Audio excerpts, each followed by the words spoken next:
सुप्रभात। मोह माया की आकर्षण शक्ति, यह हमारी आज की आध्यात्मिक चर्चा का विषय। मोह माया की आकर्षण शक्ति। मोह माया के अंदर जो आकर्षण शक्ति है वो अपने वंशज मन चातुष्ट को खींचती है। सूरत को नहीं खींच सकती, क्योंकि सूरत काल पुरुष का वंशज नहीं है। काल पुरुष के विस्तारक रूपों में जो आकर्षण शक्ति है उसे मोह अथवा माया कहते हैं। और मोह माया के अंदर जो आकर्षण शक्ति है वो अपने वंशज मन चातुष्ट को खींचती है। तो सूरत दयाल पुरुष अथवा मालिक के कुल का वंशज है। अब दयाल पुरुष क्या है?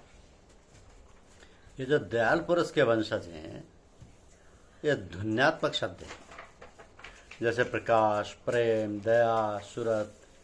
दयाल पुरुष सत्पुरुष अथवा सतगुरु के रूप में प्रकट होकर जीवों को चेता कर सूरत शब्द योग के द्वारा काल माया के शिकंजे से, आवागमन के जंजाल से छुड़ाते हैं। तो जीवों को निज स्वरूप में लीन कर लेते हैं। इसके माध्यम से सतगुरु, सूरत शब्द योग, सत्संग, सूरत प्रकाश योग, सतनाम, सूरत नाम योग और आधारशिला है सत्य, प्रेम और दया। लेकिन काल पुरुष के जो वंशज हैं वो वर्णात्मक शब्द होते हैं। वर्णात्मक शब्द में तम, मोह, अन्याय रूप से इंसाफ, प्रकृति, त्रिगुण, मंचातुष्ट, पंच तत्व, जिनमें क्षितिजल पावक गगन समीरा शामिल है। तो पंच रहित ये अधम शरीरा, पंच महाभूत यानी काम, क्रोध, लोभ, मोह, अहंकार और षट चक्र उनके अधिष्ठाता। तो संक्षेप में जो काल पुरुष के विस्तार का अंत नहीं है, ये सब मनुष्य को आवागमन जन्म मरण के चक्र में फंसाए हुए, जीवों को परमपिता परमेश्वर से नहीं मिलने देते। तो प्रत्येक व्यक्ति के अंदर में दयाल पुरुष विराजमान है और काल पुरुष भी विराजमान है। अब काल पुरुष नहीं चाहता कि उसके राज्य से निकलकर जीव दयाल पुरुष में लीन हो, क्योंकि दयाल पुरुष का राज्य है पार ब्रह्मांड शरीर में, जिसको कारण शरीर बोला जाता है। और काल पुरुष का मायावी शक्ति का राज्य है ब्रह्मांड शरीर में, जिसको सूक्ष्म शरीर बोला जाता है। और काल पुरुष की मायावी शक्ति का राज्य है पिंड शरीर में, जिसे हम स्थूल शरीर कहते हैं। तो स्थूल शरीर तो कैद खाना ही है, सूक्ष्म शरीर भी कैद खाना ही है। इन दोनों कैद खानों को समझाने में विषयांतर हो जाएगा और बहुत विस्तार हो जाएगा। अतः उसको यहीं छोड़कर उसको यूँ समझते हैं कि क्या कोई ऐसी सूरत है कि मनुष्य पिंड शरीर के कैद खानों से निकलकर निज देश, पिया देश अथवा दयाल देश में पहुंच सके?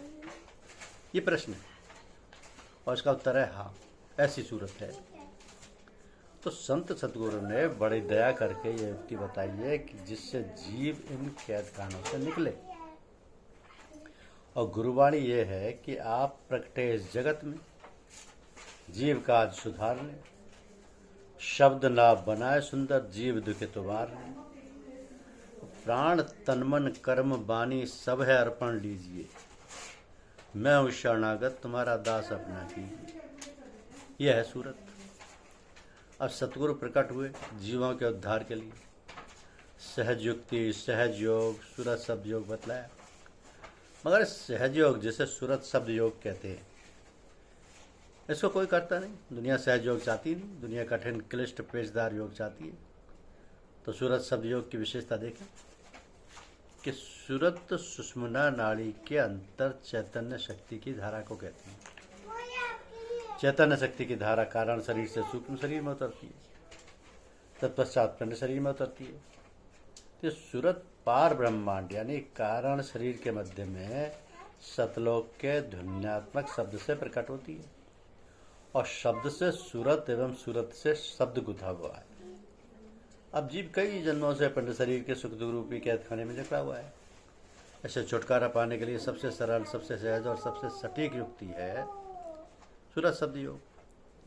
तो सतलोक से सतगुरु प्रकट हुए जगत के दुखी जीवों को तारने के लिए, और सतलोक अथवा चौथेपन जो कि पार ब्रह्मांड शरीर में जीव को पहुंचाना है, जहाँ आवागमन जन्म मरण नहीं है, तो जहाँ जाना वहीं के आधार को पकड़ना चाहिए। सतलोक में जाना है, सत्य शब्द को पकड़ना चाहिए। इस सत्य शब्द को कौन पकड़े और कैसे पकड़े? तो सतलोक के सत्य शब्द को पकड़ने अथवा उस सत्य शब्द को सुनने के लिए सूरत है। सूरत केवल सूरत ही सत्य शब्द को पकड़ सकती है, सुन सकती है। जिन्होंने सतगुरु से सूरत शब्द योग की विधि नहीं सीखी, उनसे तो यही निवेदन है कि शीघ्र संत सतगुरु के चरणों में जाएं, उनसे सूरत शब्द योग की विधि सीखें और लगन से सूरत शब्द योग की साधना करें, आत्म साक्षात्कार करें, निज रूप में आए। जिन्होंने सतगुरु से दीक्षा तो ली, पर जहाँ किताब पढ़े ऐसों पर तरस आता है, उनके सतगुरु ही उन पर दया करें। क्योंकि गूढ़ तत्व न साधु जुरावई, आरत अधिकारी जय पावई। तो काल पुरुष के इन विस्तारक रूपों में जो आकर्षण शक्ति है उसे मोह अथवा माया कहते हैं, और मोह माया के अंदर जो आकर्षण शक्ति है वो अपने वंशज मन चतुष्ट को खींचती है, सूरत को नहीं खींच सकती, क्योंकि सूरत काल पुरुष का वंशज नहीं है। तो सूरत दयाल पुरुष अथवा मालिक के कुल की वंशज है। धन्यवाद। यूट्यूब चैनल को लाइक और सब्सक्राइब अवश्य कीजिए। शुक्रिया।